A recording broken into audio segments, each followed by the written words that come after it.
I could start with introductions, but thank you everyone for joining us today. We are the Freedmen Agenda League of Michigan. My name is Ernest Russell. I'm the current president of the organization. Currently, I reside in Lansing, Michigan, but I'm originally from Chicago. I've been living out here in Michigan for the last 7 years, and sometime around 2018, 2019. I met these good folks who are the founders of our org, and we came together to form this organization. So, with that, I want to thank you all for taking the time to be here today, and I'll pass it off to my fellow founders. Whoever want to jump in, feel free to jump in. Good afternoon, everyone. My name is Angela Enoch, and I am one of the founding members of the Freedmen Agenda League of Michigan. I want to thank you all for coming, taking time out of your schedule. Really appreciate it, and hopefully we can provide some useful information. And I'll hand it off to my next colleague. Hello, everyone. My name is Gerard Page. Peace and reparations to you all. Thanks for joining. Hopefully, again, just reiterate what Ernest and Angela just said. Hopefully, this will be of value to you. Definitely spread and let your loved ones and friends be aware of our movement. And without further ado, we're going to get at it. So. I'll let any of my other colleagues want to introduce themselves as well. Yeah, let's say Tramil or Dakima, if you guys want to go next. Yeah, hello everyone. I'm Tramil Redden. I am with the Freedmen Agenda League, and I'm glad that everybody was here today to participate and listen to the information that we're passing along, and hope to hear from you guys soon. Hi, thank you for attending this event on Zoom and through Meetup. I'm Takima Jackson. I'm one of the founding members. I'm just happy to be part of the group, and also born and raised in Detroit, Michigan, and we are happy to share what we have for you, and we hope that you can learn something and we can learn from each other. Thank you for attending. And my name is Stedman Fry. I am a co-founding member of the Freedmen Agenda League of Michigan, lifelong Michigan resident.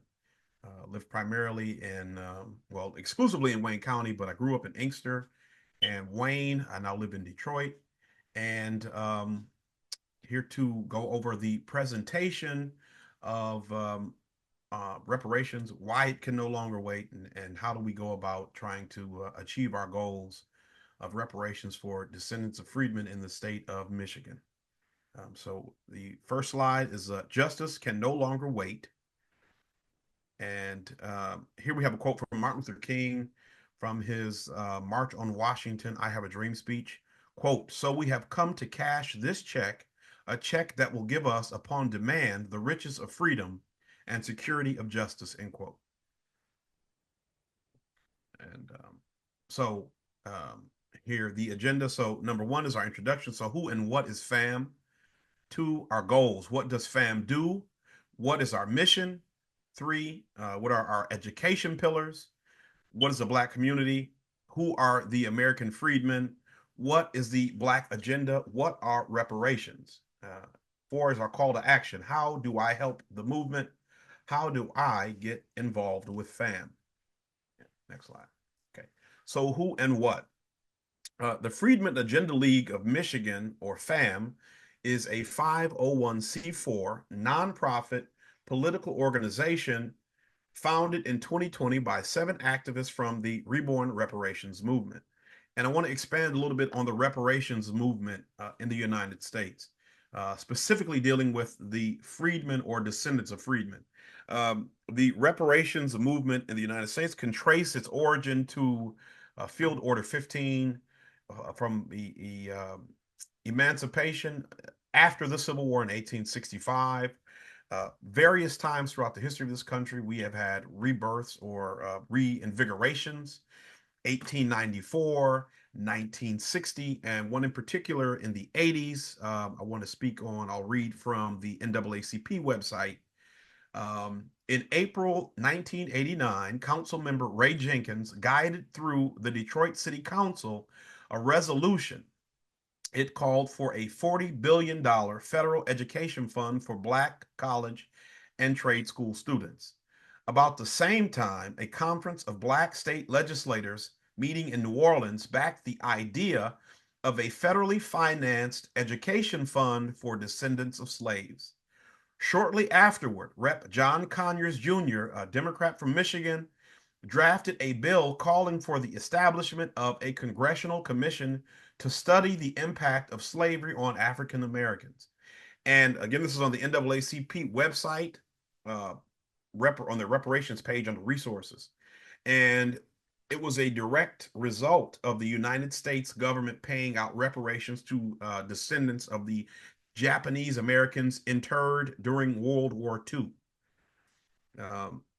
So the organization, FAM, was founded on the belief. Let me go back. So our movement, founded in 2020, the modern reparations movement can kind of trace its origin back to Ta-Nehisi Coates' 2014 article, "The Case for Reparations in the Atlantic."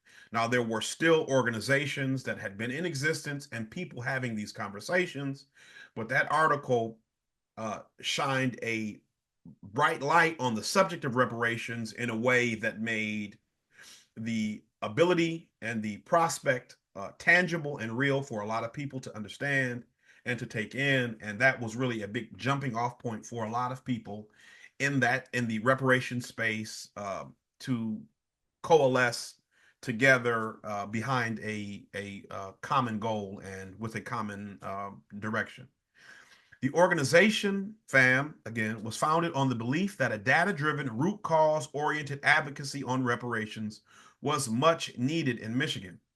And that was because we understood that if we could explain, or if we can present information in a way that is unequivocally objective and fact-based, it is not something that can be easily overthrown or taken out as you look at, for example, the affirmative action cases in recent years, or some of the programs that have been used to try to help with some racial issues in the country.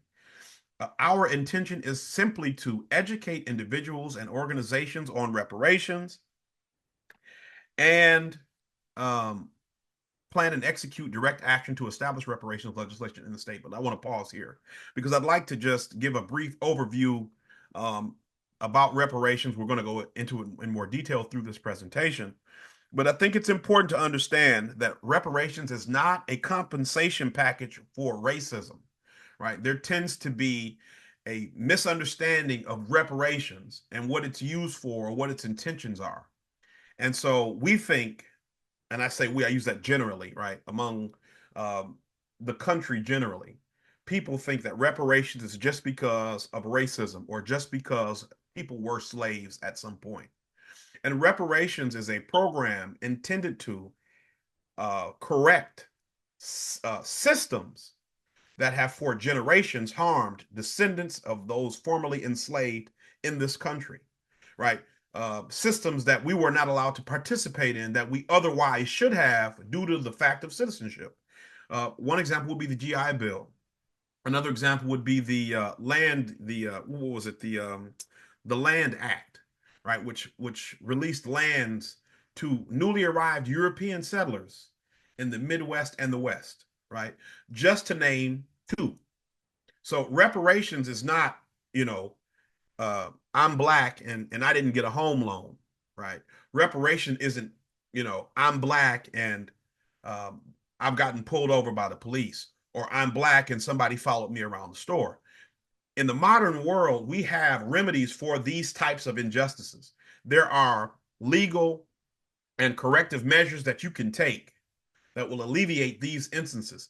But for the instances of systemic or systematic oppression and segregation that have rendered the Black community, descendants of freedmen in this country, essentially second class, even to today.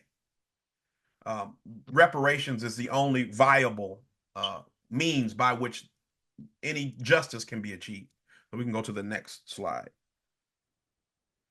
So we have 4 major goal focus areas. Identity. So we want to drive the need for a specific identifier for Black Americans who are descendants of the formerly enslaved.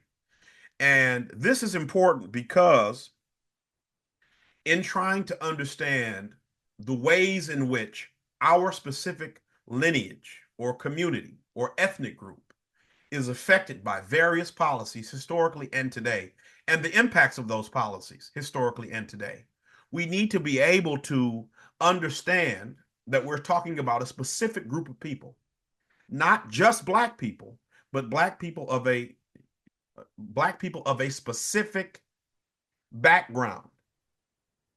Okay. The fourth is disaggregation, formal delineation of American freedmen data as it relates to race, ethnicity, and national origin data in government statistical analysis. And it works in tandem with identity.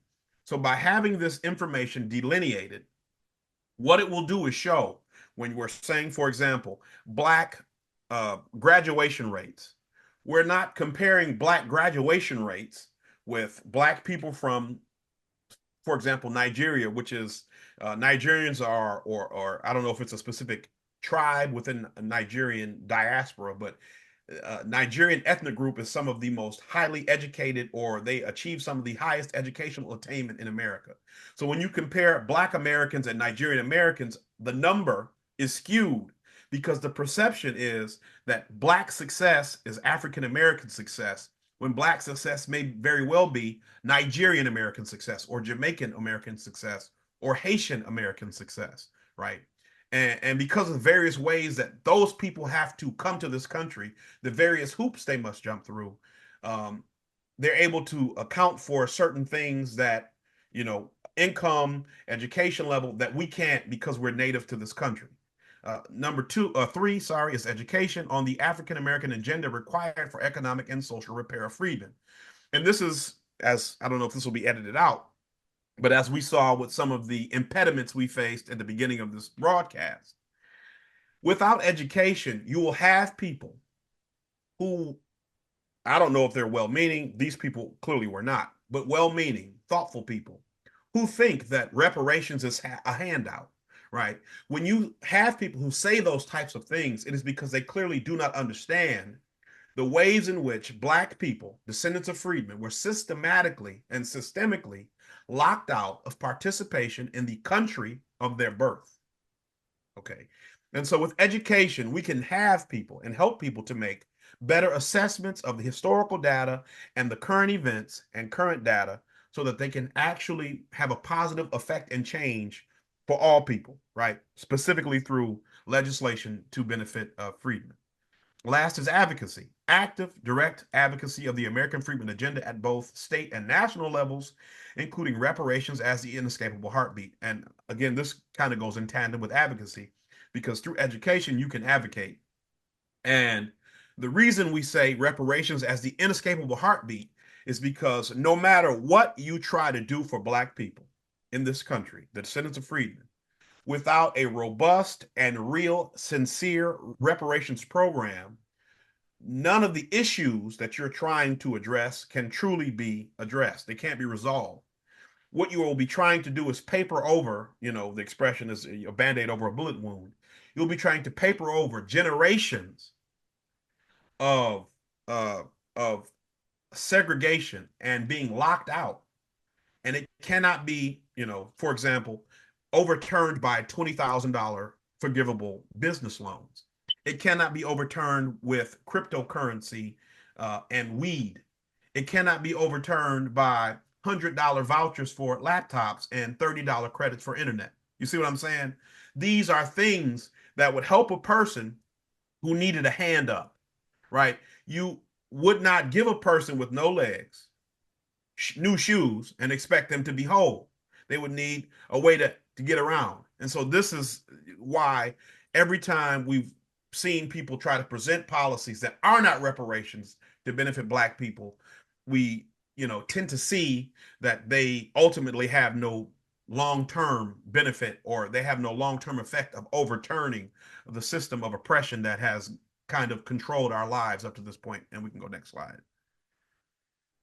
To drive the identity. Currently, U.S. and state government entities collect data while only delineating by general race of, quote, Black, end quote, with no further granularity for the American freedmen known as, quote, African American, end quote. Today, quote, African American, end quote, is a catch-all for all Black people in the country. Although many understand the difference, the government doesn't acknowledge it officially. It is important the data be broken out because today's results of a legacy of oppression are partially distorted by including other Black populations in calculations. Although they also face racism in America, it's important to have measurements on the socioeconomic progress of specifically the Freedmen lineage in addition to the race group. And I want to pause here one more time because I want to read just some stats from the, it's Boundless, it's an immigration assistance organization. And so it says, according to data, ACS data, it's a graph from Pew Research, there were 816,000 Black immigrants in the United States in 1980. By 2000, that number had risen to 2.4 million. As of 2019, immigrants now account for nearly 10% of the nation's Black population at 4.6 million people. Within this group, the number of African immigrants has seen a significant rise. There were approximately 574,000 African immigrants in the United States in 2000, and by 2019, that number had more than tripled to 1.9 million. There are roughly 4.6 million Black immigrants in the U.S. today, and according to Pew Research Center, that number could be more than double to 9.5 million by 2060. One more stat from this that I want to read. I think it's important to contextualize the reason for delineation. So 63%, it's also on Boundless's website. This is from immigrationnetwork.org. 63% of Black African immigrants arrived in the U.S. in 2000 or later. 42% of Caribbean immigrants arrived in the U.S. before 1990. The reason those two numbers are significant, if you've come to the U.S. in 2000 or later, and that's 2/3 of the Black African immigrant population, your relationship with this country is vastly different than someone, myself, for example, who has ancestry that I can trace back just from family records to the 1860s. You have a different relationship with this country, right? The mechanisms for dealing with, quote, racism, right? Air quote, racism are going to be more easily managed in 2000 and after. 1990, 42%. So that's still less than half of Caribbean immigrants. The reason that is significant is because in the 80s, you had an influx of Caribbean immigrants come to the United States as nurses. Right? It says that when we looked at the stat I read earlier, 816,000 Black immigrants were in the United States in around 1980. That's a very small number of people relative to the population of Black people. It's just about 10% now at 4.6 million. And so when we say that reparations and delineation is important, if, for example, on the Pew Research website, they have an article, and I won't go through all of this, but they have an article about the growing diversity of Black America, and they break down education attainment rates for Black immigrants relative to the United States as a whole. And they say that, Black immigrants obtain bachelor's degrees at the same rate as America in general. But we know, as descendants of freedmen, that Black American descendants of freedmen don't have degrees at the rate of the national average for Americans. They said that Black immigrants have graduate degrees at a higher rate than the national average. We know that the descendants of freedmen do not have graduate degrees at the rate of the national average, let alone that they exceed the rate of the national average. So these are just examples of issues where you have a people who have lived in a country for 400 years, and they are still competing with first and second generation immigrants. And I say competing, but in a lot of cases, we are losing opportunities to first and second generation immigrants. And we don't know why, because we do not have the specificity of data to help us get to the bottom of this issue. And you can go next slide. That might be so. Drive disaggregation, and this will be the last slide for me. As with the prior goal, lumping those who are the progeny of the formerly enslaved in with those who are not can be problematic. To policy planning, to that end, we must take the data newly attributed to the new identity, analyze and publish the quality of life metrics for this group specifically. This enables not only targeted policy, but helps drive robust, data-driven conversation about, quote, flat blackness, end quote, in American policy. And flat blackness, for those who don't know, is this idea that black people are just one mass of people. In this illustration here, you see Asian American, but Asian Americans can consist of Chinese people, Korean people, Vietnamese people, Lao, Hmong, which is an ethnic group within Vietnam, or Indians, right? A lot of people don't understand that India is a part of Asia, so Indians are Asian. And so to that same end, African American becomes American freedmen, so the descendants of freedmen. It becomes Nigerian American. It becomes Haitian American. It might become Jamaican American. It may become Ecuadorian American, right? Wherever these ethnic groups of black people come from who are not descendants of freedmen, that is going to help to better represent the data to show the needs of our specific group. As I said again, a people who have been in this country, on this continent for 400 years. So this also helps to refocus the efforts of established civil rights NGOs. And again, when you look at the data that I presented, again, maybe we'll have links to the Pew Research or the Boundless website or the immigration, I forget now, website with the data, some of the data that I read off. You'll be able to see the ways that immigrants outperform native-born Black Americans. And the reason that is done is because, as I said earlier, you're able to account for that in the immigration process. If it requires, for example, to get a visa to come to the United States, a certain amount of money in your bank account, a certain amount of education, or a certain skill, you're able to weed out so-called or quote-unquote undesirable people in a way that you cannot do for me, because I'm a native-born person here. I've been here. My family's been here for generations. So there's nowhere to send me to. I am just here, and that's it. So if I get a degree or if I don't, if I am productive or not, I live in this country. It is my home. I have nowhere else to go. So that's my portion of this presentation. I thank you all for giving me your time, and I pass it on to my next colleague. Thank you, Stedman. And I think next we got Angela. So Angela, feel free to come off mute. I'm definitely going to make sure on my end you can speak. So just bear with me 1 second. All right. So Angela. All right. Can everyone hear me? Yes. Yeah. Thank you.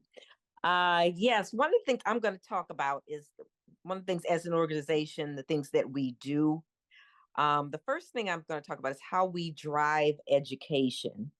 And the ways we do that, we go to organizations, classrooms, government officials, and individual people to bring information on certain things. One of them is Black civics in the modern era. And how we can define Black civics in the modern era is one of the things, how to be active, and ways we try to provide and guide people to be active, knowing who your representatives are. That's very important. Knowing how to register to vote, knowing when and where to vote. So we're not subject to robocalls telling people that the election has been canceled, or if they owe child support, they can't vote, or things like that we've seen, kind of things that have happened in the Black community. Knowing, like I said, who your representatives are, how to vote effectively. That's one of the things that's probably one of the most important things. Uh, Black people for a long time have been, and we've been accused of basically being uh, kind of being held hostage to one party, the Democratic Party, without necessarily looking for what we can gain. One of the things I would be curious about was what are some of the, and I'm putting this to the audience, what are some of the things that you look for in a candidate, or some of the things that you look for, issues that make you want to vote for somebody or vote for a particular party? I don't know, Ernest, if they're able to put it in the chat. I don't know if that's disabled because of what happened, but if so, I mean, if we're not able to put that in the chat, maybe Yeah, they should be able to chat it, Angela. yeah, what are some of the things that come to mind? Is it identity politics, such as a person's race? I mean, we've seen that, in the last several weeks, the last month or so, this, fight that people were having about what Kamala Harris's true identity is. Is she Black? Is she Asian? Is that the most important thing that you would look for in a candidate, what their racial makeup is or ethnic makeup? What are the issues that most drive you? Is it taxes? Is it um, immigration? Those are some of the things that what you would want to look at when you're choosing a candidate to vote for, or choosing a particular party. What are they bringing to the table for you? And I'm kind of looking through the chat. I'm not really seeing anything right now, but yeah, maybe something you could think about. Um, One of the other things we do is contact representatives, contact them regarding particular legislation, what we want is as far as delineation, what we want as far as disaggregation. So that's a very important component of it. I guess obviously the first thing you need to know who your representative is if you want to contact them, and knowing how to effectively communicate with them. A letter, calls. All right, somebody put reparations first and end of genocide second. And other people have said getting to the root says reparations. Okay, that's a good issue. Um, why reparations are inescapable? Um, One of the things I would say is reparations are inescapable is because it is something that's owed. It's a debt that is owed. And I've never seen anyone or in any situation before the descendants of slaves where people are not made whole by debts. I mean, if you owe Chase Bank or whatever, 2 cents, they want that 2 cents. So, oh, okay, somebody said reparations is part of a comprehensive package. All right, that's good. They want their 2 cents. It's not, if the debt is owed, and they'll sue you for that 2 cents if they have to. Um, Common misconceptions. There are common misconceptions about reparations. One of them I would say is repeating what my colleague Stedman said about people think it's basically a compensation package for slavery. It's not necessarily a compensation package, although it could include reparations for slavery, but not necessarily. It's basically about making those people that continuously have suffered the systemic effects of slavery, racism, Jim Crow, and all the other things that come with the prison industrial complex. The people that have specifically been targeted for those things, making things in compensation and packages specifically to address those needs. As we say, could also be local political issues is also something that you would want to look at. What's happening as far as in your city millages, that my ballot, there were several millages on the ballot. What's happening in your school district? What kind of policies do they have as far as your children? Do they have these zero tolerance policies? Do they have things where they can't wear their hair a certain way? Although I know that's pretty much a lot of that's been taken care of because of the Crown Act. But you want to look at what's going on in your local community. And as we say, the more you know, the better your advocacy can be. Okay. The next thing to do is drive advocacy. We move people to understanding the true conditions, and then we organize people to push change through direct actions, such as calling and letter writing operations, policy negotiations, discussions and participation with panels and talks such as this, demonstrations and occupations.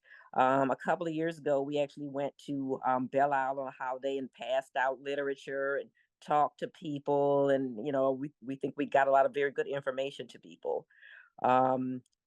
Billboards, sign campaigns, petitions, uh, cross-organization press conferences, and more. I guess I want to stop here and ask, you know, can anyone else think of even maybe other things that they have done, you know, different or to you know, push a particular policy or a particular agenda that they want? I mean, please feel free to put that in the chat. And finally, we do education briefings.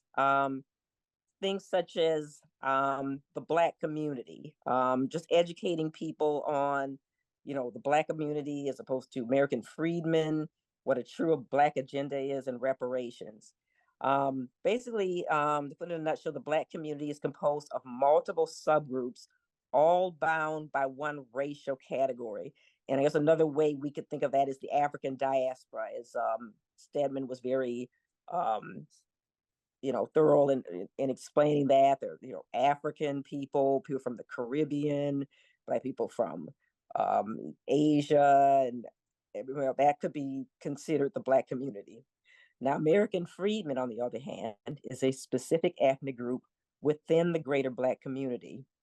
Can otherwise be known as the descendants of American slaves, or descendants of people that were enslaved inside the United States with a particular lineage.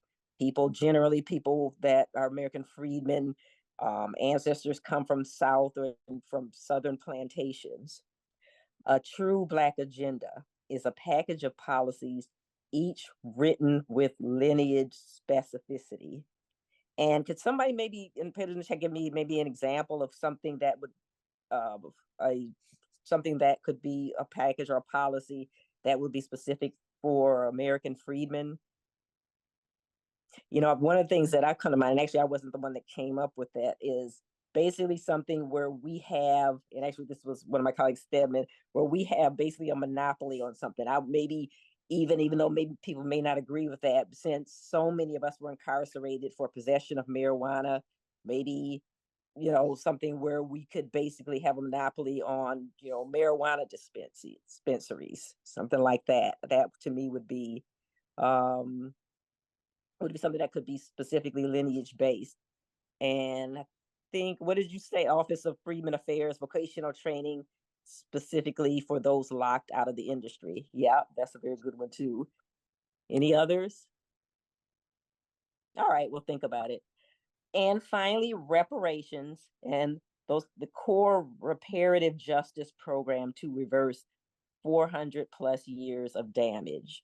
And I think we could probably all think of like a lot of different things we could, you know, advocate for as far as reparations. One of them, obviously, the things we mentioned, obviously monetary compensation, I think would be the first thing in my book. Obviously, that wouldn't be the only thing.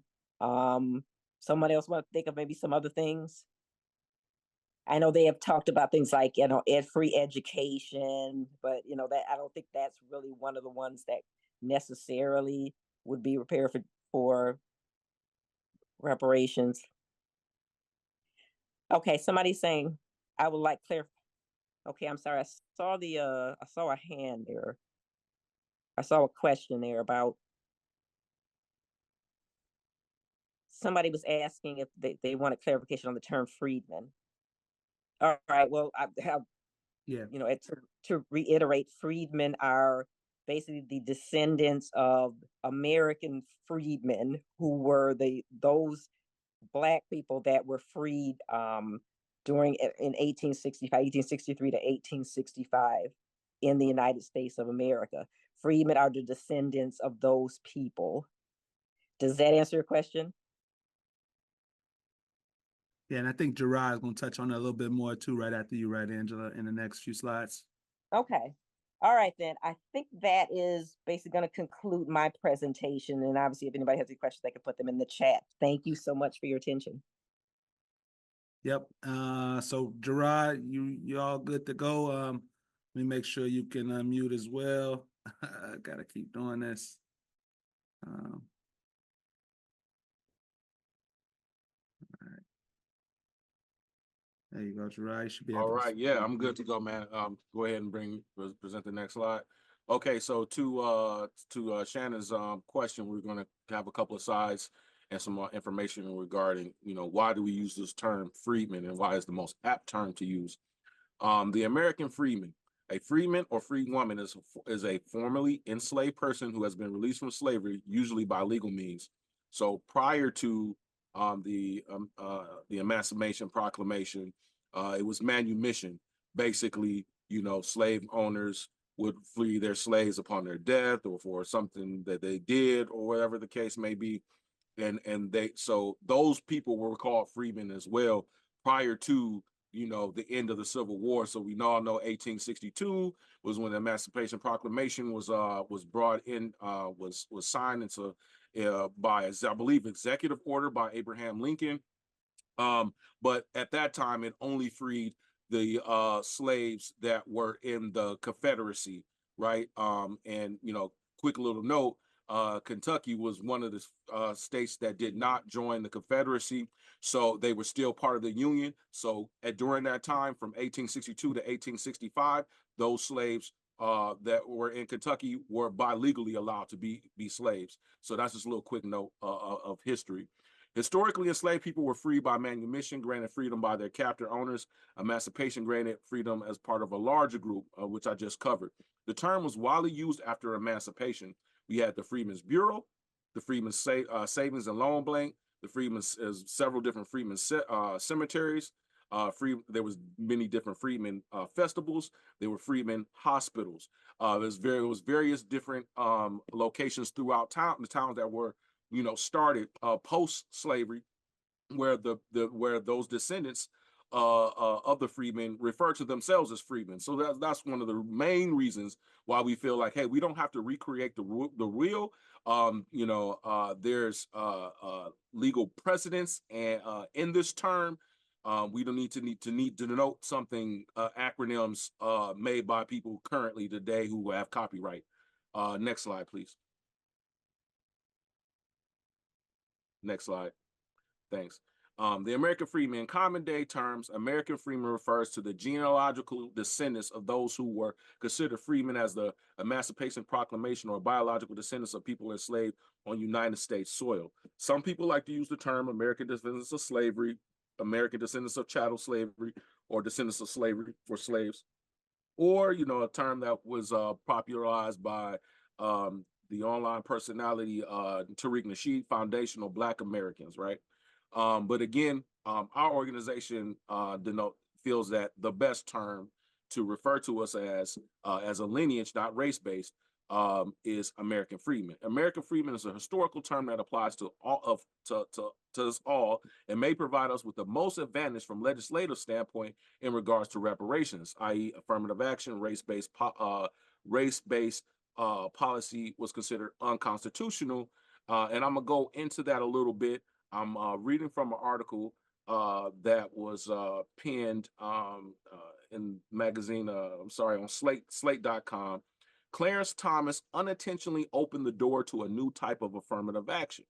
So the Supreme Court's decision prohibiting affirmative action in university admissions was long expected, but one aspect of the court's ruling in the Students for Fair Admissions versus Harvard has been seriously overlooked, but it wasn't overlooked by those of us who are in this space. If the logic of Justice Clarence Thomas' concurring opinion were actually followed by the court, then affirmative action for the vast majority of Black Americans would have been saved. In his concurrence, in that case, Thomas rejected the idea that the framers of the 14th Amendment accepted a race-conscious policy with programs such as the Freedmen's Bureau. Okay. But let us, and I'm gonna skip ahead in the article because there's some counterpoints, but let us take Thomas at his word. If the program designed overwhelmingly by the former slaves passes constitutional muster because it's formally race neutral, then so would a program for the descendants of former slaves. As Thomas might note, just such a program will be decidedly under-inclusive. Not every Black American will qualify. Barack Obama, for example, had no ancestors who were former slaves. His father was from Kenya. The same would be true for Representative Ilhan Omar, who was born in Somalia. Indeed, recently, many Black students have objected to what they see as the overrepresentation of immigrant children among elite universities' Black populations. Again, we've already talked about this. Stedman went into a great detail in so right, and here is it being referenced in the Slate article. Critically, the constitutionality of such program would not depend simply upon a few sentences. In Thomas Concurrence, right-wing jurisprudence has long rejected the theory of a desperate impact, the notion that something violates the Constitution merely because of discriminatory effect.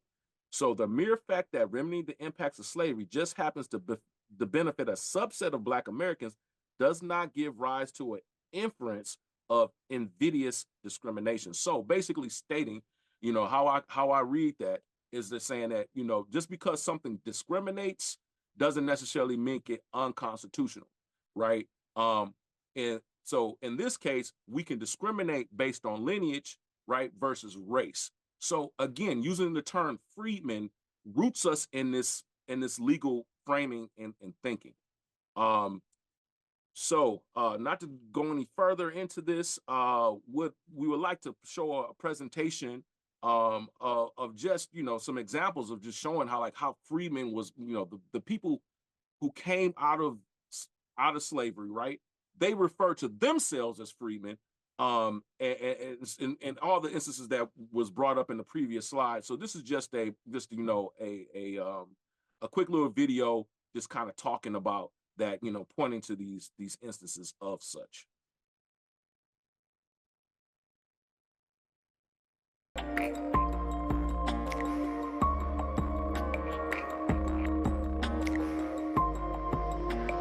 We're diving into some history that you might not know much about. Have you ever heard of freedmen's towns or all Black towns? You kind of get an idea from the name. Freedmen and people formerly enslaved who were emancipated during and after the Civil War set up these towns in a number of states, most notably Oklahoma and Texas. Now, the town was founded in 1903 by a couple of people working on the Smith and Western Railroad. When they were here working on the railroad, there were people that were living in this area because this was Indian territory. This was before Oklahoma was Oklahoma. Some of them were freedmen. And the men were working on the railroad and they thought, well, this could be a town. What about Black folk governing themselves? And Black people were coming from all over the world into this, maybe they thought it was utopia. There are 13 left of the original Black towns. Black in Indian territory, there were probably about 50 all Black towns that just sprung up.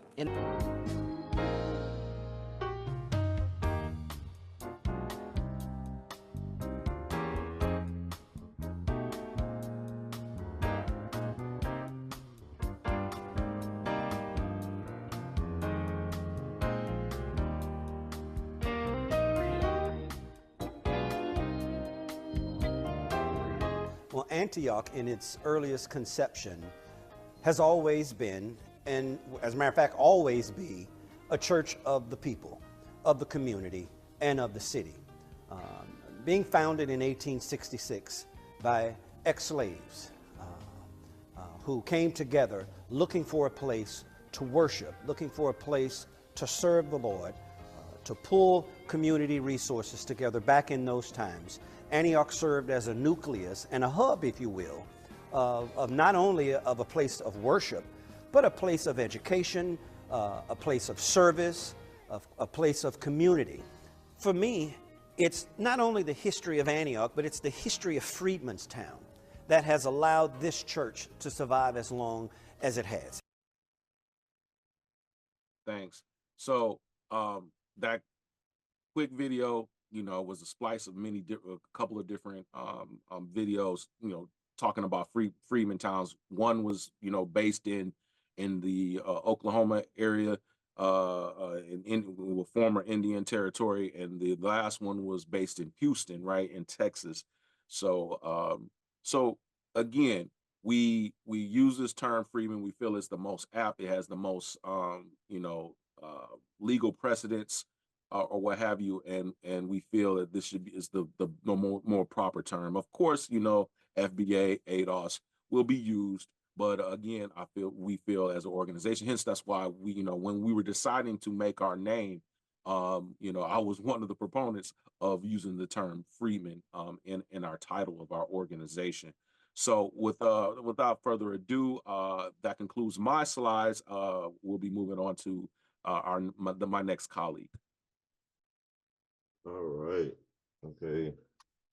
So, what are reparations? One of the biggest problems for the reparations movement is that most people do not fully understand what reparations are and are not. All right, so reparations is the making of amends for a wrong that has been done by paying money to or otherwise helping those who have been wronged, the action of repairing something. By basic definition, reparations is the act of repair. However, the United Nations give us more full-body global relevant guidelines on what reparations are. Member nations of the UN are encouraged to ensure a right to remedy and reparation for victims of gross violations of international human rights and humanitarian law with no statute of limitations. So that's key there. Gross violations of international human rights and humanitarian law. People kind of get away from that. So we want to highlight that there. The basic elements of reparations, according to the UN, are as follows. Right. Moving on here. All right, here we go. Reparations. What are reparations?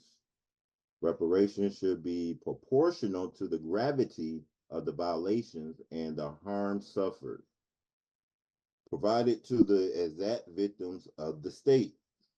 Now, the state, which is the nation, should provide reparations to victims with valid legal claims after investigation has found violations to be true. Private parties liable for harm shall compensate the state for their portion of the reparations claim paid to the victims.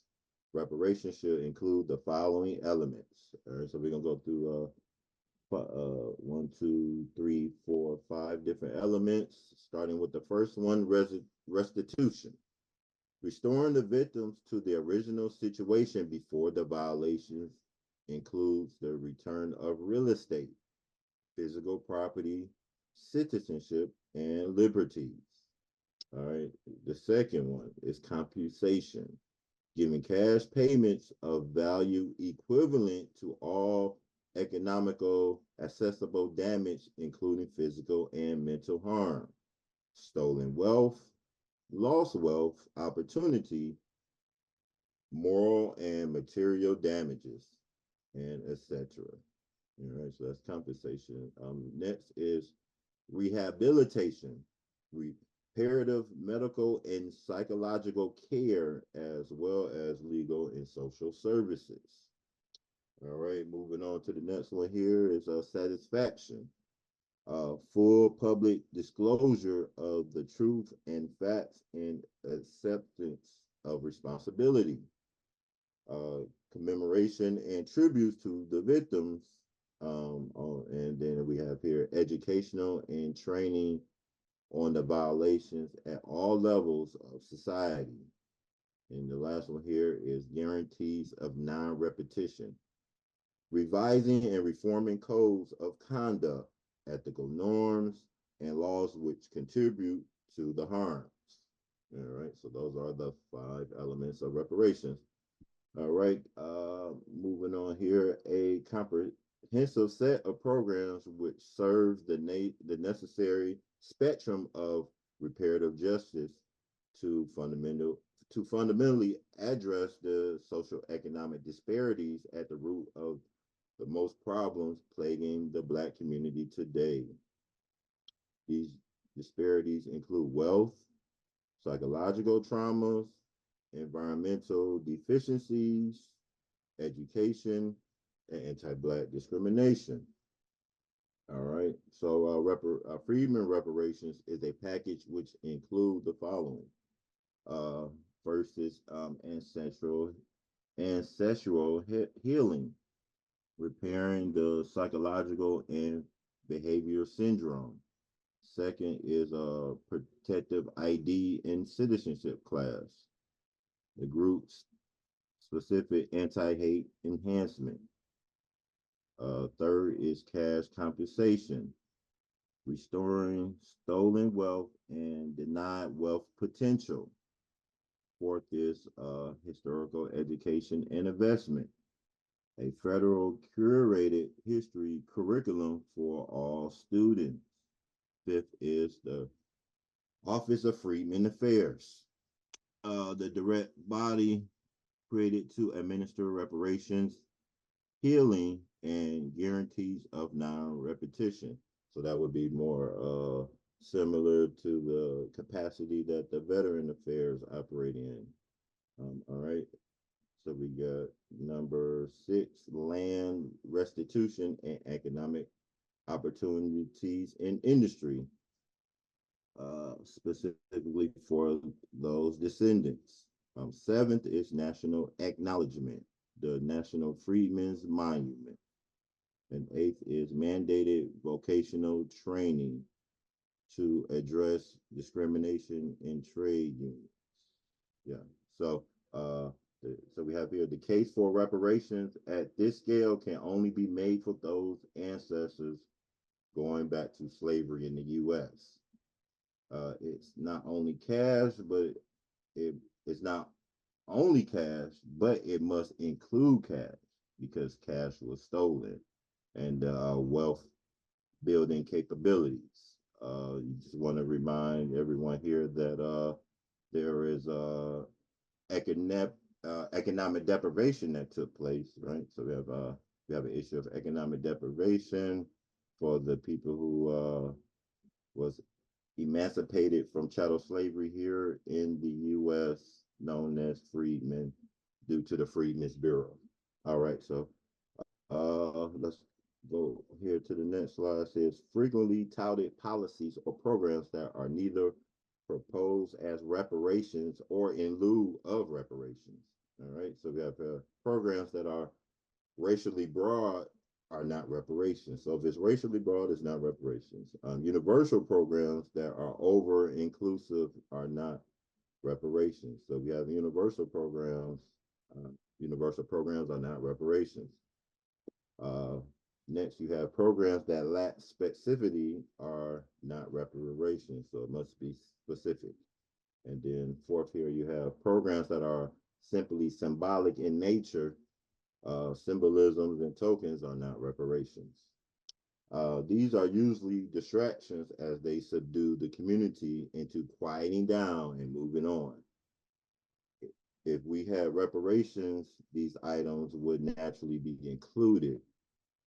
We could do them ourselves, or we wouldn't need those programs that are like labeled usually will be considered like universal programs wouldn't even be needed necessarily or at all. All right. All right. Why? Yeah. Yep, Tremel. So I'll chime in from here, but definitely appreciate that. And definitely covering what is and what isn't reparations, right? So I'm gonna just turn my camera on real quick. And just kind of bring us home as far as like the meat and potatoes of this meeting, right? We wanted to introduce our organization, but at the same time, we want to talk about reparations in Michigan. And so why reparations in Michigan? Michigan history dictates that justice is owed. And so when you look at the history behind the Michigan territory, what you see is that Michigan had slavery from 1534 until 1837. Because they had that institution, when it was abolished, what you see similar to other states, whether it's in the South or the West Coast, or even in the colonial states that's on the East Coast, the vestiges of slavery live on. And so By the vestiges, we mean harms such as political disenfranchisement, sharecropping, Jim Crow, redlining, displacement, etc. And I think when you look at the whole picture or the whole puzzle, what we see in Michigan is that Michigan slavery existed in its territory. Unfortunately, at that time, in 1837s, the Black population was literally less than 1,000 people. But over time, what you see is that, like the Detroit harm reports highlighted, you see descendants migrating to Michigan, whether that's Saginaw, whether that's Ann Arbor, whether that's Lansing, whether it's Detroit. They get here to the state of Michigan, and because they had the institution of slavery, what you see is those vestiges directly impact the wealth building opportunities of the descendants that come out of the South, i.e. the descendants of freedmen, et cetera. And so because these things occurred in Michigan, we believe that a robust, holistic program such as reparations should be taken at a state level if we truly want to kind of secure policy for Black Americans who have that ancestry. So going on to the next slide, the catalyst for state reparations. So we think that state reparations in Michigan is actually possible here within the next 4 years, just based on some things that we've seen over these last 4 years. And those 5 positive catalysts would be the Detroit Reparations Commission, which was established by ballot initiative R, where over 76% of the city of Detroit voted in favor of reparations. I think when you think about the significance of that, we know that Detroit is a prominent city within the United States as far as notability, right?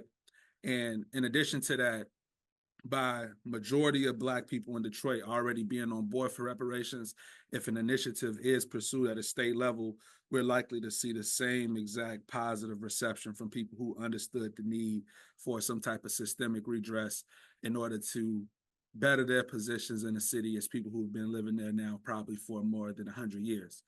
In addition to Detroit, you have Washtenaw County reparations, which I know Brother Shannon, you was just on here earlier speaking to us, and I definitely would love some insight from you on this. But Washtenaw County encompasses Ann Arbor and the surrounding areas that fall under their county, and they have at least started up a reparations initiative. Now, it may not be lineage approved, but we can definitely get into the logistics as Brother Shannon is in that area.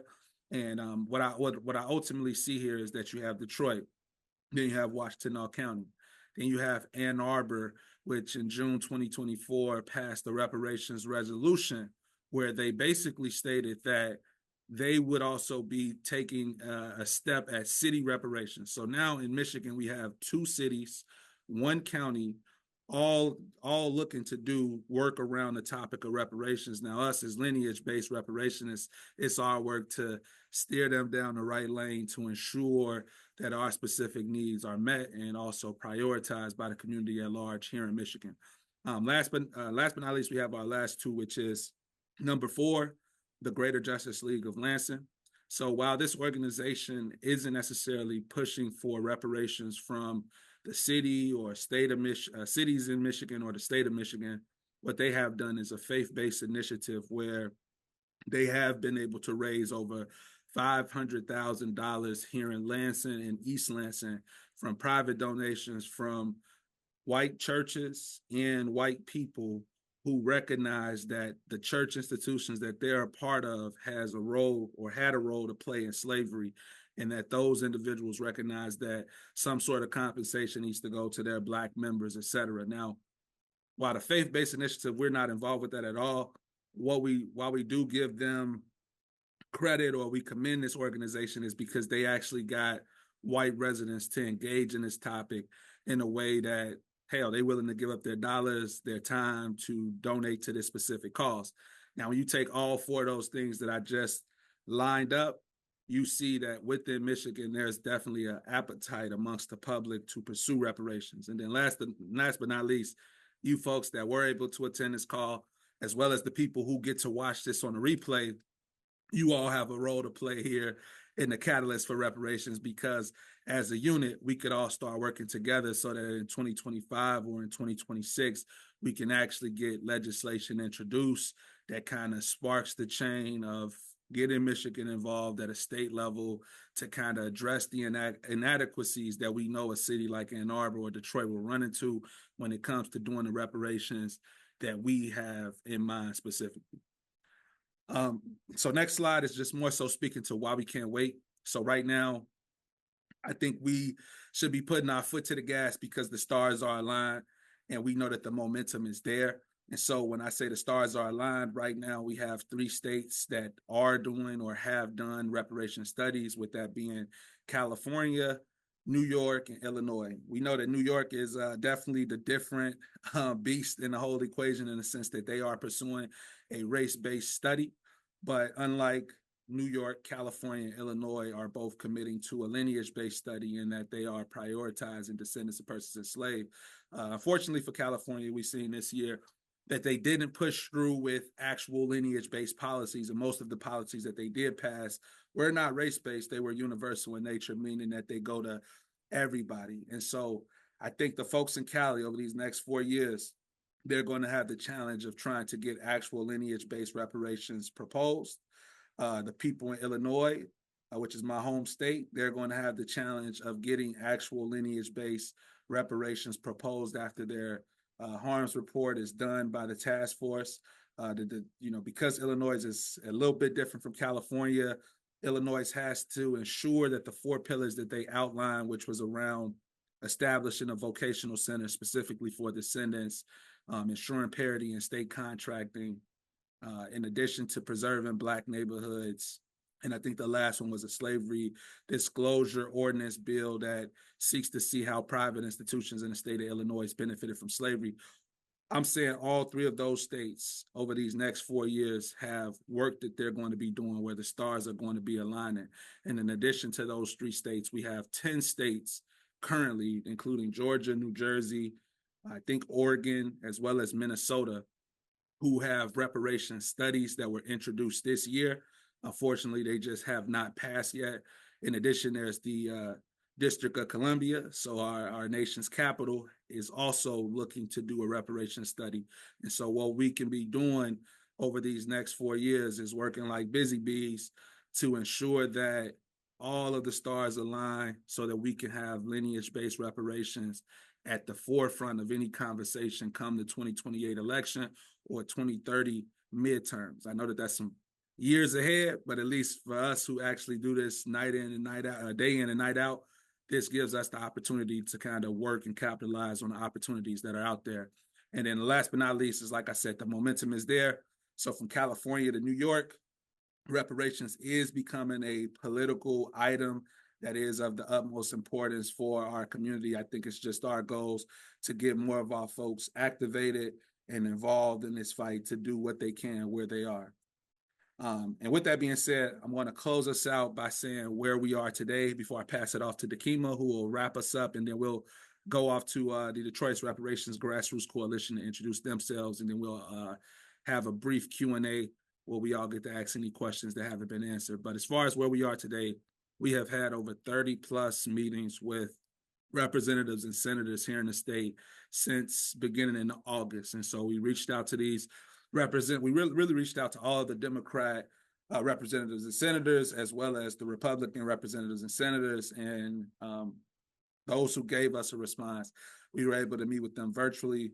There was one Republican senator that I met in person, but met him in person basically just to say, he said, he doesn't support it, but he wanted to hear out our pitch and see where we were. And what I was able to do was at least draw a distinction between the politics that we're advocating from and the politics that he expects the average Democrat to push for, which was a lot of minority talk and, pro this, pro that we're not necessarily in support of. And so all of those conversations have basically culminated into us securing officially 10 plus officials' full commitment to supporting draft legislation. So on the call, the representative or senator at hand, and I'll give you guys the exact number, there's 10 representatives who have said, these are white folks too, and some one Latino who's out in Detroit, Representative Pice, but these people have said, without a doubt, we will support whatever legislation that you guys have that you want to get introduced. We will help you edit it, and we will push forward to see if we can get enough support to get this thing introduced. They said they fully believe in reparations, which is a great start. Then we have 2 senators who also gave the full commitment. In addition to that, our organization has come up with the draft legislation, as you can see in that second bullet. So we've given them a draft of a combination of both California and Illinois state level reparations, where, unlike New York, our language specifically says descendants of persons enslaved here in the state of Michigan, not the descendants of people who are descended from actual persons who were enslaved in Michigan, but all descendants within the state, a program that looks at the harms that have been done to this specific community and recommends policies and support for said community, right? What we have seen is that we have some key hurdles. So we know that we need to get the CLBC on board. We have had an official meeting with them. Unfortunately, we haven't yet fully secured their support, which is where you guys come in. Some of you live in areas where there is a congressional, not congressional, I said CLBC, but MLBC, so Michigan Legislative Black Caucus. You have those members that you live in the district of, that you can reach out to and say, hey, we would like to have a meeting with you in regards to this specific topic. And if you guys would like to include our organization, we can definitely share the materials that we use to present with them, as well as share any tidbits or insights as far as what you should be saying, and to garner their support so that you can move forward with the next steps. But overall, as far as our organization, our game plan is to regroup with these 10 plus officials, and going into 2025 legislative session, we plan on garnering a few more supporters so that we have some main sponsors or co-sponsors. What we've seen is there's been some white legislators who have said they're not going to support it unless the Black legislator or senator does it first. And so we definitely need the MLBC on board. But going into 2025, we're in a position where we have that support, and all we need at this point is kind of active involvement to push those that are on the fence over the fence so that they are supporters. And so with that being said, I'm actually going to pass the slides off to my colleague, Dakima, who will see us through the next slides. Dakima, I'm unmuting you now. All right, so thank you, Ernest, and the rest of my colleagues for sharing all of this good content and information, and those that joined us for supporting and giving us kudos in the chat. So thank you so much. We appreciate that. So how can you help? You are so important and vital. Like Ernest says, it takes all of us across the state of Michigan to make this thing happen. So next slide. All right, so there's 5 things you could do today. Some of you have been doing the work on your own, so you know what that is advocate. Being a great advocate is so important. Bringing up the topic with your friends and family to grow awareness in real time in social media. As we move into the holiday season, right?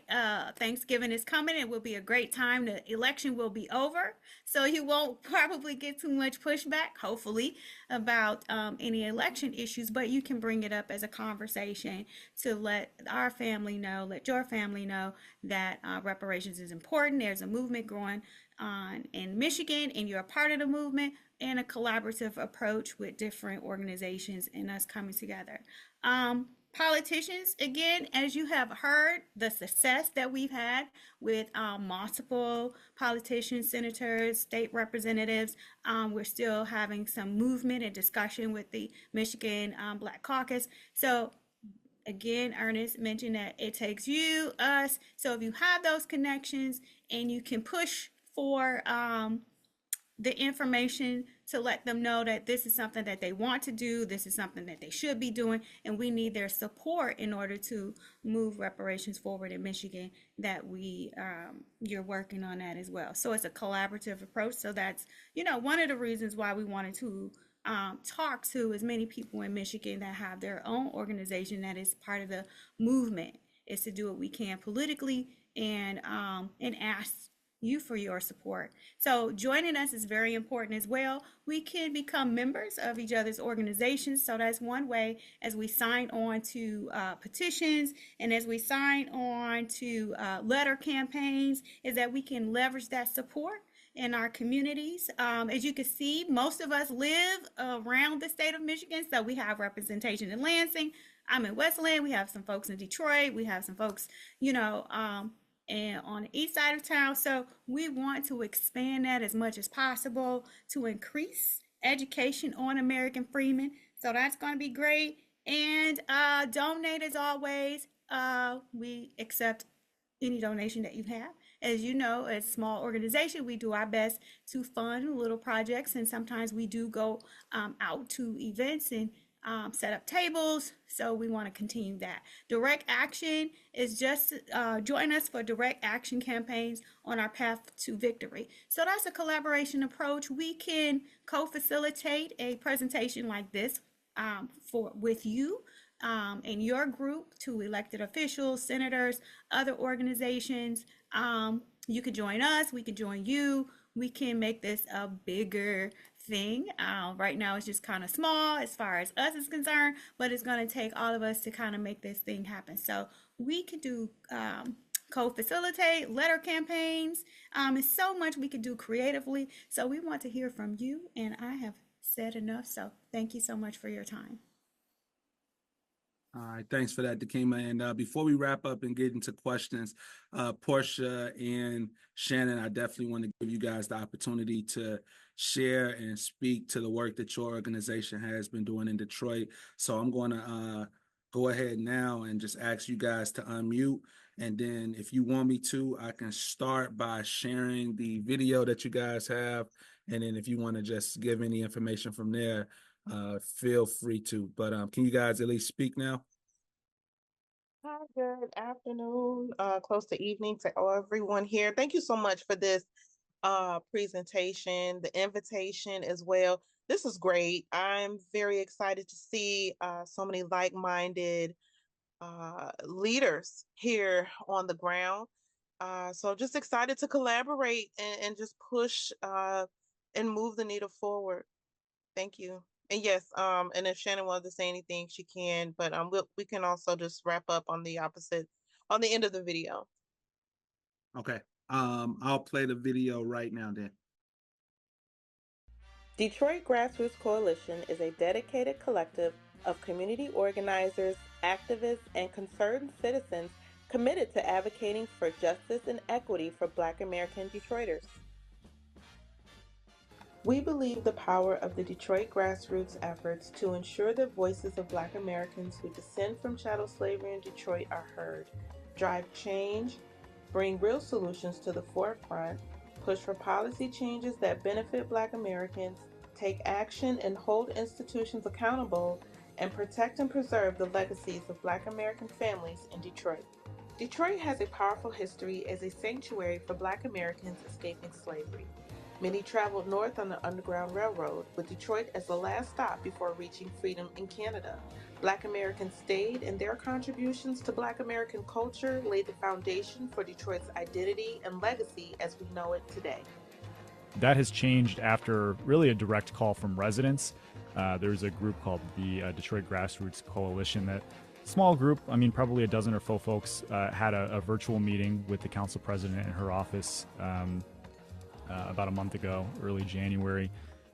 Kind of a tense meeting, honestly, coming to her directly, voicing frustrations about the lack of process, pushing her to get more involved in it. Holding her accountable for the things she said online and the things that she says she's going to do. As a result of that, has blocked people on Twitter, which literally is, if you're a public figure, a politician, blocking respectful dissent.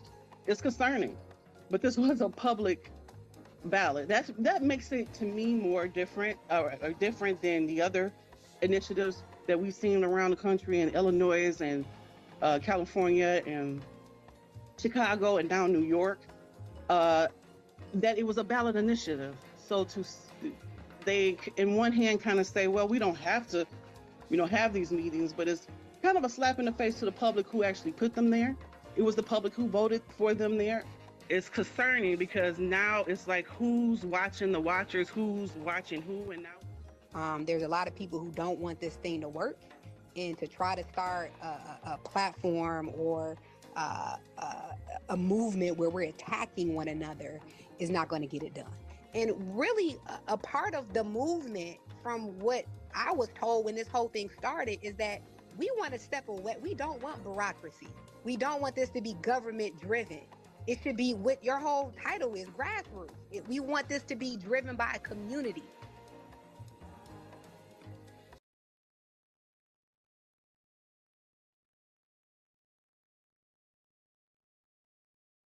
All right, wonderful video. I'm gonna actually ask you guys to unmute again in case you wanted to follow up with some stuff after that. But I even seen the picture we took together when we went to the one event in Detroit last year. But Shannon, I don't know if you wanted to drop something or chime in there, but feel free. Yes, I do. In fact, I do. Thank you so much for having me. Yeah, if you know me, I don't know why it's blurring me out. I'm not gonna talk too much, but I did want to say that I am so proud to be in this room with Black American men, Black women, American women, just doing the damn thing. I just am so proud to see all of this lineage-based work. As you alluded to in the beginning, Michigan already has a legacy of reparations here, beginning with John Conyers and all of his work. Portia and I, the founding members of the coalition, in one of our town halls, had many town halls where we didn't invite the Detroit Reparations Task Force members or even the city council president who eventually showed up, but they gave us put us on a lot of game as far as what they have done this far. Being able to talk to Mary Sheffield, along with Keith Williams, got this as a grassroots initiative on the ballot in the first place, and hearing the generational divide, because I mean, we all want the same thing, we just have different ideas about how to get there. And I'm hearing now, I would say I'm not gonna say a new message, but it's resonating more that we need to aggregate, delineate, and to also make room for just advocating for just Black Americans. You hear that, even with the elders, even when Portia was talking to some elders the other day, it's just not.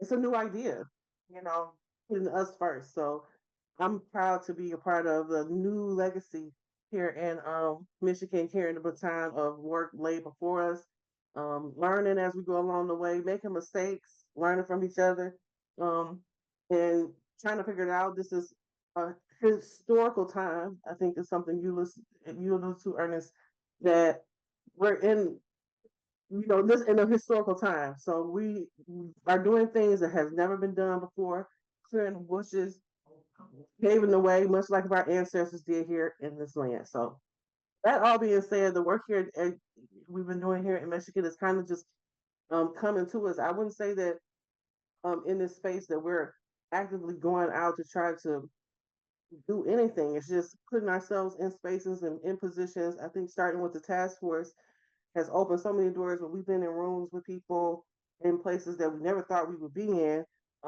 advocating for a very a message that needs to resonate more. And it's shocking. What you mean don't take care of immigrants? What you mean don't vote because they just Black? That Black faces in high places, people like my granddad's generation, and people on the task force of that generation where they feel like they got to help in and everybody. And as long as a Black person got a job, we all should be happy about that. That's representation. Asking us to ask for more tangible behind that, it's like I don't know why it's a weird concept of why Black people, I would say a particular party that we vote for 90% of the time, makes us feel uncomfortable for advocating for something in exchange. So just fighting against that mindset. I'm pretty sure y'all have encountered that old school, what you talking about, just vote blue, no matter who, all of that. So that has put us in rooms where we've actually been able to talk a little. That's what was attractive about you guys, because it seemed like you already kind of trailblazing with talking to more on a state level. We're looking beyond these sort of reparations, all of its imperfections, and that could be talked about another time. But that eventually this will have to go state. Eventually this will have to go federal. So we have talked personally in a very spirited discussion with Sari, what's his name, Sari Thander, auntie here, Indiana with the auntie here. Yes, him. Sri Thanadar. Yeah, Sri Yes, Thanadar. yes, yes. And Who his I did not team. vote for. And whenever Nope. and he talked about, HR 40, just the main talking points. You talk to any Democrat, they know to bring up HR 40, whatever you say, we're gonna study it. That's pretty much what they are on reparations now. That's what everybody's saying. So we had a spirited discussion. His team did invite us to be able to have a roundtable to discuss lineage based. So I just wanted to say, I know you said you talked to the Republican earlier, and you already knew what time he was on. Mm-hmm. But I do think that we still have to accept those invites. They still need to hear it. They won't hear it from nowhere else. So the first time they hear it, and I do think we find agreement, like you said, on immigration. We find agreement on that if anything go to anybody, it should be the people who've been here for 100 years and not people that came over here yesterday. We can find some common ground, and to be able, hopefully, to be able to have a larger discussions in one day. I say this as a former Jehovah's Witness. We always, we leave breadcrumbs to come back another day. You don't try to go for the home run, for the winning shot that day on the porch. So I'm just happy to connect with y'all. Hopefully, network with our little bitty coalition with what we're trying to do. I think that it is a very exciting time. I do. What I have to say. I have to say that I've had apprehensions about working. What you would tell you with people before, folks, y'all, because I do. But I do think that we can find more agreement in what the things that we agree on than arguing about the things that we don't, like names and who gonna be called what and who rep this set and who don't and all of that. Like in-house family issues. I think on the united front, there's so much more that we agree on than we disagree. So thanks for having us. Oh yeah, no doubt, and thank you both for coming through. I did ask Brother Shannon so we got two Shannons, right? I asked Brother Shannon out in Washington County if he wants to come off the mic and at least give us some insight as far as what's going on out there in the Ann Arbor region, as far as Michigan. But to everything you said, Shannon, I do think that this meeting is really just the introductory. We definitely learned some things this meeting as far as some controls we need to have so we don't get this trolling, traumatizing stuff that folks will come to do to us for trying to do this work. But the game plan for us, as far as how I see this here in Michigan, is that we should be coming together more as the distinct groups and trying to drive that advocacy where we can. Where I know Tramel's been locking in with you guys, some events that's on the ground out there in Detroit and touching base wherever he can, but definitely kind of building upon that so that we can show across the state level that there is this appetite and we do have coordination. And I think the two big pieces for state legislation is definitely, this is just some free game they've been giving us, but we got to get the appropriations chairs on board, which is Representative Whitwer and then Senator Anthony. She's a Black lady. We got to get them on board. They said we still need to have conversations with the government office. And, sometimes when we reach out to these folks, we may not get a response or we may get the okie doke. But the game plan here is to kind of build upon the works of each other so that we can pressure on them and get them to that spot where it's like, all right, you just talked to us last week. I actually know Shannon. Yeah, she talked to you. So let's get this thing moving. And so that's the direction we're looking to take for 2025 and 2026. And we definitely appreciate you guys being on the call. But Brother Shannon, you there? I am. Can you hear me? Yep. I actually want to be real brief because you already know me, Ern. I'm an over talker. So I want to be real brief with it. So I want to throw out salutes and a shameless plug, but not so much a shameless plug. It ties into what we did today. I am thankful that you reached out to me so I could be a part of this. We done been up and down them Twitter streets and all out here in them spaces and things where it came to this. I don't look at any of those as L's. I don't look at any of those crazy rooms as L's. I looked at them as, well, I do look at them as L's. I look at them as lessons. We learned a lot in those Twitter spaces and listening to other platforms and being a part of different situations. So what's happening in Washtenaw County brought me here today because I'm not a part of the Washtenaw County Reparations Advisory Council, My admission was denied by a Jewish American man. He gave me the reasons that they were set and where they were going to be. And it turns out they chose a couple precinct delegates, one former city council person, but the actual advisory council was being led by the DEI executive who was a sister. Well, she is a sister. Well, no, she's colored because I can't consider her a sister anymore. If you know anything about Elise Asbury Payne, if you do not, put it in your Google search. Just put it in there. It's spelled like Alize, Asbury Payne, and you'll figure out exactly who she is within 15 minutes. But she was a fraud. She was a DEI instructor, first one that we had in Washington County, first one, and she was the first black. I don't like that first black term. Ern knows that too. But she defrauded the county for somewhere close to $250,000 over 4 or 5 years. Was relieved of her duties just a couple months ago. But she was actually the leader of the Reparations Advisory Council, and they didn't even talk about that when she was gone, because now they've started to have meetings, and I've been invited to a couple of the Zoom meetings, but I'm like, what they're doing, it's not lineage based first and foremost. So before we get to planning and get to talking about things, let's get the language right. Let's get our mission right. And if it's not for lineage based recipients, it's not anything to me. So with that being said, Washington County is there. Ann Arbor resolution, the reparation resolution, right now it's more of a talking point. They've tried to revitalize some of the old Black Ann Arbor, and reparations has been a talking point for years now for us, but now it's becoming more common in Ann Arbor. It's not, it won't go anywhere, it won't get out of the gate at all. It just won't.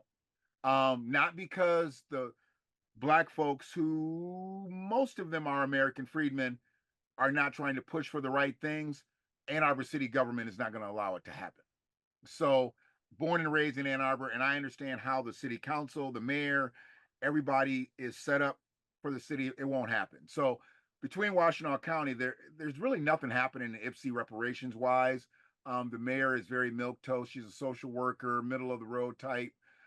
She's afraid. You've got more militant white folks in Ypsi than you do have black folks right now. It's crazy, but it is. But Ann Arbor, Ypsi, and Washtenaw County as a whole isn't really doing much. So I'm looking to glean to the people who are out here. Fam, I appreciate you, fam. I appreciate everybody that's doing something that's looking to move this needle forward and not just play within the word of reparations or the phrasing of it. My shameless plug is I'm going to actually put in the stream, the link. I just did a video, live video right before this, and I got off, made sure I got off so I was on time. And the basis of it was how we have been hoodwinked to think that we are not a monolith. And I broke the word monolith down and monolithic thinking. Because if we are a monolith, nobody can stop us. As American freedmen, if we utilize monolithic verbiage as the definitions lay out, we're unstoppable. Because being a monolith means that you are indivisible, you are uniform, you are impersonal, you are nonpartisan, you don't care about anything but the business. And what it's taken black folks to do over the last 60 years now, with the voters' rights and civil rights and this, that, and the other, we're still in the same place we were back then. That's why they're still talking about it. We need to get away from that. We don't want equality. We want equity. And I know that things would have been different if they would have fought for those things, but we're not going to look back 60 years ago. We're going to go now. And that's what we need. We need to be fighting for equity, not equality. I don't want to be equal to somebody who just swam over here and they're living at the same level I am 30 days in. I don't want to be equal to that. I don't want equal rights. I want my equity. And the only way that our equity is going to come is with lineage-based reparations. And we can start right here on the state level. Glad for all the Michiganders here. get this thing chopped up, do what you need to do so we can start sharing this message. Because by the time you have another one of these, we want to have twice or maybe 3 times as many people to jump on because they learned about today. So I appreciate fam, appreciate Ern. The invite was personal to me because you only know me from the Twitter spaces. We still ain't broke bread. We still ain't dapped it up, nothing. You just know me from the Twitter spaces. So I appreciate you understanding who I am, what I'm about. And I'm here for y'all. I'm 54, so I don't know how old anybody is in the room. I'm not going to ask any of the sisters how old y'all are, but I'm 54, so I'm considered an old head, an unk, but I got a young spirit, and I want to make sure that y'all understand I'm rocking with all of y'all. If y'all talking the way I think you're talking, I'm rocking with y'all.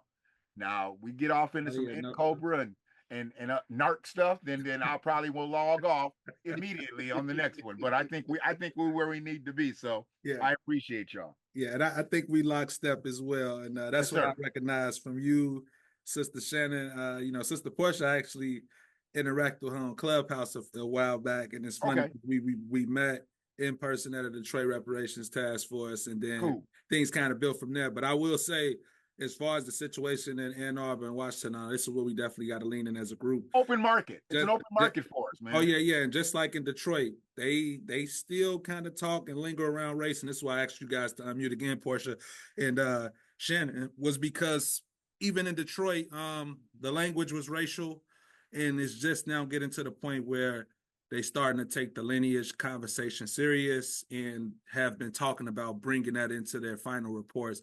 And I'll just ask Shannon or Portia if y'all wanted to slam dunk that as far as talking about where Detroit started to where potentially it may end around that whole conversational lineage. I'm going to pass it to the delineation. I call her the delineation queen because no matter what we're talking about, she we separate. We are separate. Delineate. But I will speak briefly to from the very first task force meeting, we had to get a few people out of the paint based on their lineages, based on what they were talking about. It was public. It was nasty. We were in newspapers. It wasn't fun. We would get calls late at night. The Chief Williams contacted the media to get my phone number to go back and forth with me about delineation.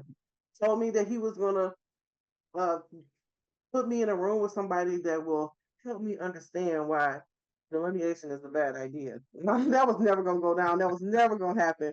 But I thought it was happening. Why are you so opposed? And I know that because he is bought, people like him are bought and paid for in some instances. I don't mean to disrespect all the work that he does, because I know he's passionate about the work that he does. He is part of the reason why it was on the ballot. He worked together with Sheffield. I know that this is his lifelong work. This is his baby, and we're coming in like, hey, you need to change a few things, and he's not having it. He's just not having it. And a part of it is too because he's beholden to the Congressional Black Caucus here, and we attended some meetings with the Detroit NAACP, who has subsequently blocked me after our conversations, which I think is funny. Reverend Wendell. Right, we've been running them down left and right, and Detroit NAACP, it was respectful dissent. To me, based on our conversations about cash reparations and delineation, to me that is a sign that the conversations have stopped and that they are not on board. President Council Sheffield showed up to our first town hall, accusing us of starting a coalition just to go at her, and which we had to get on the same page with her as far as delineation. She wasn't for it, but just doing things like that, researching people's lineage, number one, when we made a U-turn and started doing that at the very beginning, like vetting people, it kind of gives you all you need to know about their worldview and why they're arguing against stuff. They got a Caribbean wife, somebody, their grandmama Jamaican. You know why they don't want lineage base at that point. So we learned it along the way from our own missteps and mistakes. But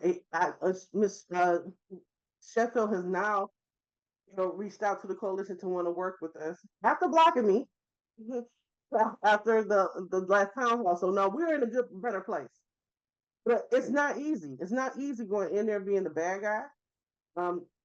Portia will talk about the instances where she had to pull up on them at the city council And we had a representative task force member who is, cool with us now and want to take pictures and want to help out in the coalition. Now we done got her off the task force. So she's on the other side of the table saying she want to help the coalition. But she wasn't friends with us when we were trying to get her off the task force when she was talking about reparations for Mars. We was like, no, you definitely have to get out the paint. So once we got the foolishness out of the way, delineation was the first thing, and cash, which is Portia hammers more on delineation. I'm hammering more on the cash reparations part of things. It's just how we just ended up landing. But I would say that it was trying to get them on record has been hard. Them not seeing us as somebody they can actually work with, or them not trying to co-opt our work and to avoid accountability. Like basically, let me give you a job here. You can work with us here. You can do this and stay on this side. We cool on where we at. Just so we can out for pitfalls for that. Because one thing about Detroit, they will give you a job. And I just mentioned Kwame Kilpatrick. If you know, you know. They will give you a job in order to not be held accountable for some of the things that they do. So just avoiding natural Detroit politics, that landscape. And I never thought reparations, I knew that it would involve some politics to get there, but I didn't realize how political it is. Like a politically charged conversation about that shouldn't be political is paying a debt. Like the sister said earlier, DTE don't know nothing about race base. They don't delineate. They want their money. You know what I'm saying? When it comes to everybody paying them. So in our minds, getting them on board was saying that this is more of a business deal. This is not us begging for reparations. Keith was on that.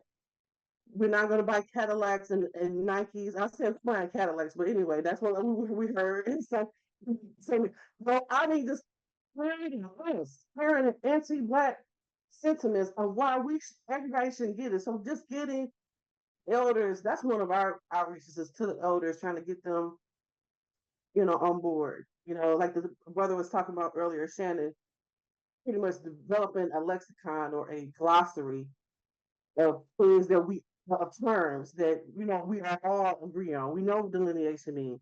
We all are on board with, you know, uh, what a debt is, what a reparative debt is, things like that.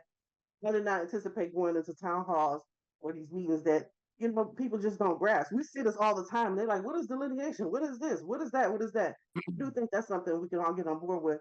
But yeah, our recent survey and meetings that have been called, we do have a space coming up with the Detroit Reparations Task Force members. Camilla is supposed to be there, and Cherie Klein, who's going to show up. We'll see. And as well as Martell Givens, who is running against him. I ain't heard nothing from him because I know he don't believe in reparations. He's not going to go record with this lady going to say, I'm not going to support Detroit. But he's running on the fact that he's black. As a Republican, identity politics saying, hey, y'all got an Indian in here. He ain't been, we haven't not had Black American representation ever since this Indian get here. Don't y'all want a black person back in here? I thought that was very interesting because Republicans are against identity politics until it works wrong. But he's not about to show up in the space. I know that. But I do think, and then HR 40, because it's rooted here, it was John Conyers. But hard to get people they love it. Don't talk against HR 40. It's literally like talking against a Bible or some type of holy text here in Michigan. So, Crazy thing is, they ride for HR 40, but nobody's advocated for it. But that's what they want. Mayor Coleman Young's son, I'm gonna call him Coleman Young Jr. That's his thing. I mean, he's been pushing that, and he's got a lot of clout. And you said something about the elders. The elderly community was forgotten about in this campaign too. We need to go get them. I have some elders here in Washtenaw County, and they're those true elders. They're those elders that really want to talk about reparations before they get up out of here. The 75 to 85 area. There's still a considerable amount in Washtenaw County, but I know there's a lot in Wayne County. We need to get at them. We need to get at those people because they were forgotten about in this election. If you think about what the Democrats are obviously putting up, and then of course what Orange Julius is putting up, I get it. Elders don't have, our elders, American freedmen elders, men and women, don't have a place in this election. Right. So we need to go get them, because if we're going to talk about doing something, the national thing is that's the prize. But what matters to most of them is right around the corner in their block. So let's talk about local stuff with these elders, and we can get some wind behind ourselves, because they don't had it with the Democrats. There's a lot more That's why it's so elders. important to get so many like-minded people. Because me and Portia, when we do canvas or talk to people on the street, you get the pushback initially. When you start saying stuff like, "Hey, this person over here, this Indian American is getting this much in cash every month." Like, you start breaking it down from high level stuff and saying, "Hey, they're getting cash every month. They're getting food assistance every month." I'm like, what? You get them on board. Like, no, see, no, we don't want exactly. It's just about hearing the message. Right. So there's so many of them, and not that many of all of us. Right. No doubt. And before we end up wrapping up, because I know we still got to get to Portia and Gerard, but definitely I would say let's try. I'm gonna try to plan on another one of these. It might be in the next 2 months. We want to do some, give it a lot of promo time. But before we wrap up, I would just ask if any of the members definitely want to say anything. Just leave a comment, and then I'll make sure I unmute you, or anybody that's in the audience, I can unmute you so you can get a comment in before we wrap up. But Gerard, if you want to go ahead and give your last comments before you get out of here, and then Sister Portia, I'll unmute you right now so you can go right after Gerard. Yeah, I just wanted to give am I unmuted, bro? Yep. So y'all can hear me. Yeah, so thanks both Shannons for joining us and added some very lively discussion to this presentation. Definitely appreciate it.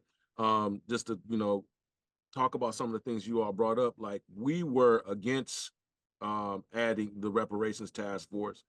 And we actually worked with we worked with some other groups in Detroit. I forgot the reverend's name from his church. Do you remember, Ernest? I remember who you talking about. He was able to, we actually got on Fox 2 News. And so the main pusher behind this was the guy that was over the was it the Black Democrats? I forgot his name. I'm sorry. I think it was Kevin something. I think it starts with a K. Okay. But he was the initiator of the task force, and as soon as we started hearing about it, because I want to say, it's like the Black Democratic Caucus or something to that effect, or what have you, and he's the one that we gave him pushback immediately, because we had joined a couple of his panels. Discussing like, hey, look, if it's not lineage based, we don't want it. He was bringing up about how we could, tax marijuana, in order to fund some sort of type of local reparations. We're like, yo, that's not reparations. I mean, ultimately, we are trying to create a state commission, but at the end of the day, we fully believe that the only ones that can pay for reparations is the federal government. So the whole point of enacting a state commission on reparations is more so to gather the information of how the discrimination to freedmen were done here in the state, but as far as any local reparations coming out of local coffers, even state coffers for that matter, really isn't sufficient. It can only be done by the federal government, because the federal government is a monetary sovereign.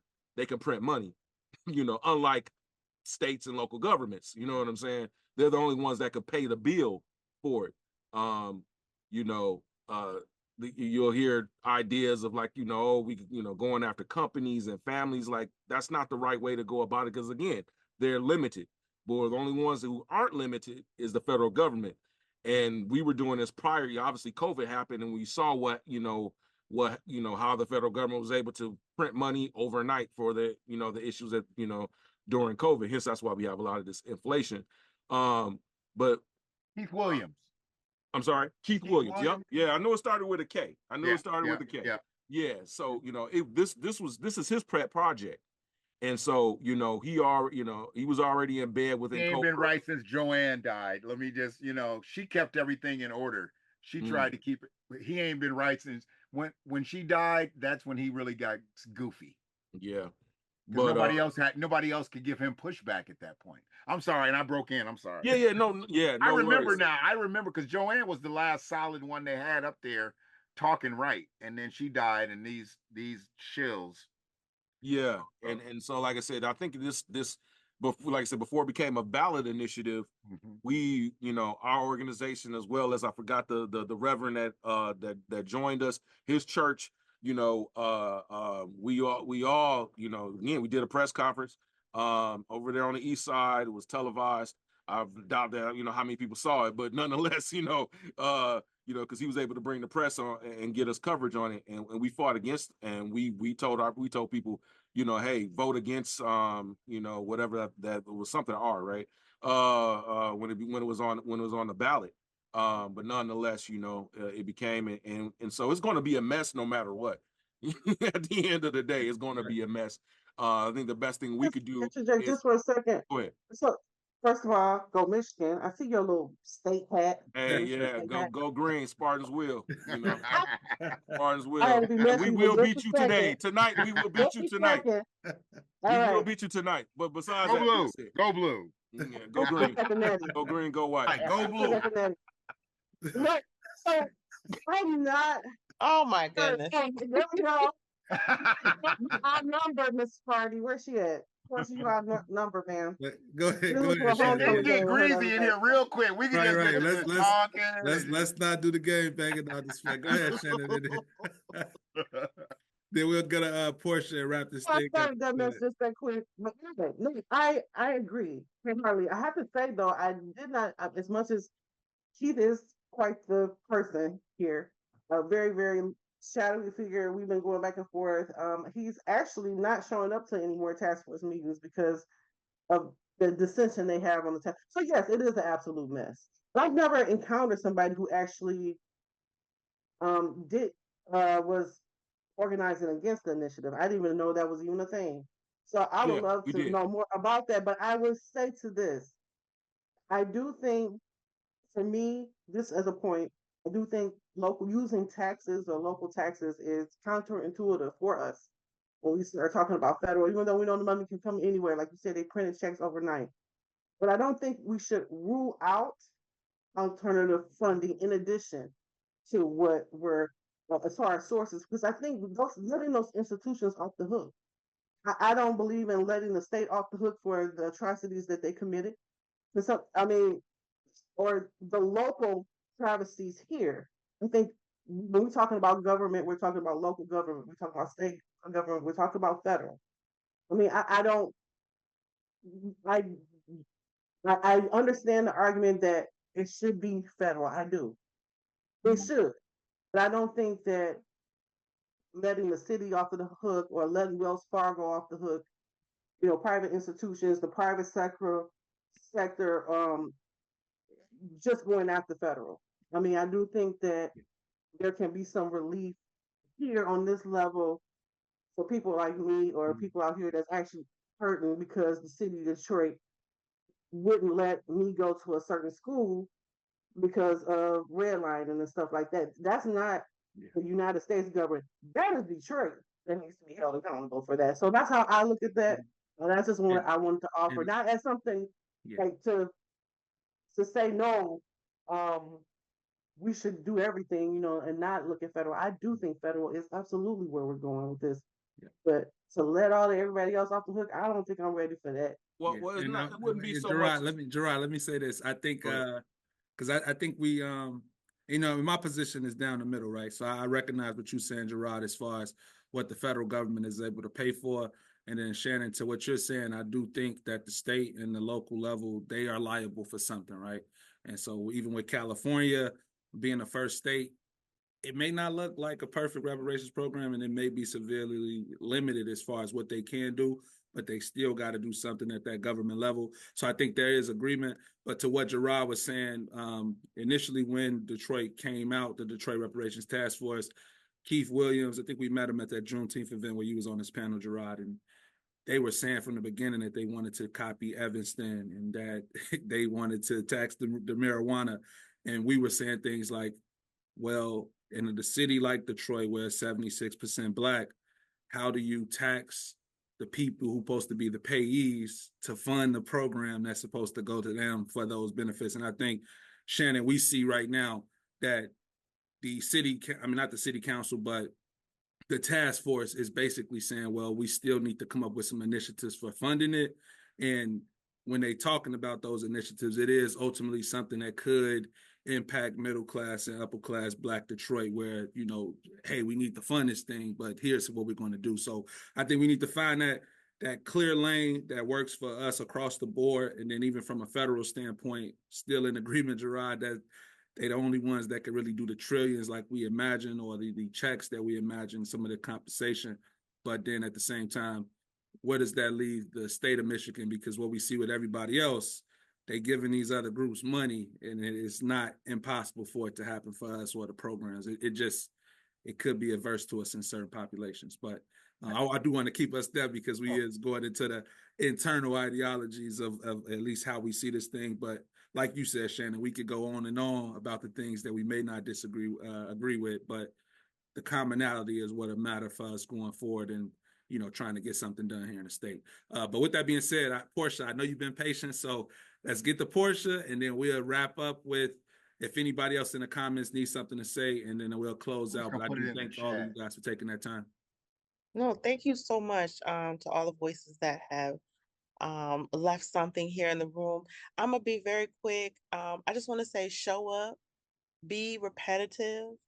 With the Detroit Reparations Task Force, I like to look at the dollars and cents of it all, see if it makes any sense.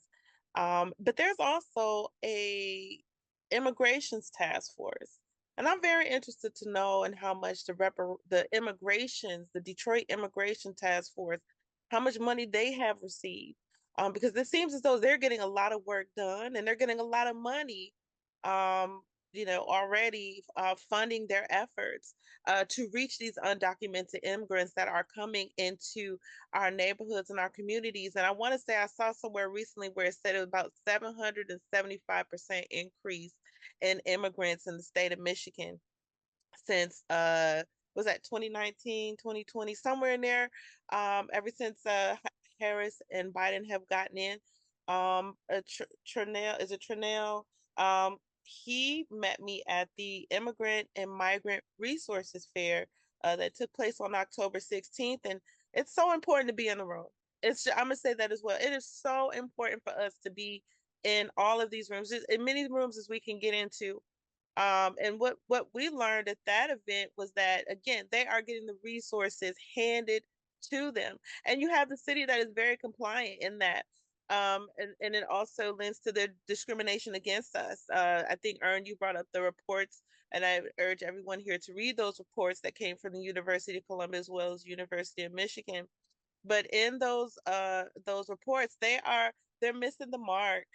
You have the city of Detroit, who is giving out Detroit IDs. And I'm not sure if you guys have heard of that, but a Detroit ID, it essentially means nothing and absolutely nothing for you as a Michigander, as a Detroiter. It doesn't mean anything, and there's no extra benefit to it. However, if you are an immigrant, undocumented immigrant, and also wanted to know, City Council woman Santiago District 6, she came into the United States as an undocumented immigrant, and she is sitting on City Council now making policies. She had a big event in her district in Southwest Detroit with Kamala Harris and things of that nature. But back to my point, the Detroit ID allows undocumented immigrants to immediately start establishing residency here in the state. Also, it allows them to immediately have access to city resources, okay, city programs, any and everything from housing to health, anything that's offered to anything to our community, whether it was allocated to us, it's going to undocumented immigrants. So I'm big with delineation, and that's something that I had to make very clear at that meeting. And this meeting was held at the Hispanic Development Center here in Detroit. And they were taught in Santiago, stayed very mum, didn't say a word, didn't correct anything. But Kamala Harris was with the belief that we are all immigrants, that immigrants built the United States, and you have people at this event saying that we're all immigrants. We were all immigrants. And I had to correct them and say, no, we are not. Black Americans are not immigrants. And it was like seeing four deer caught in headlights when I had to correct them.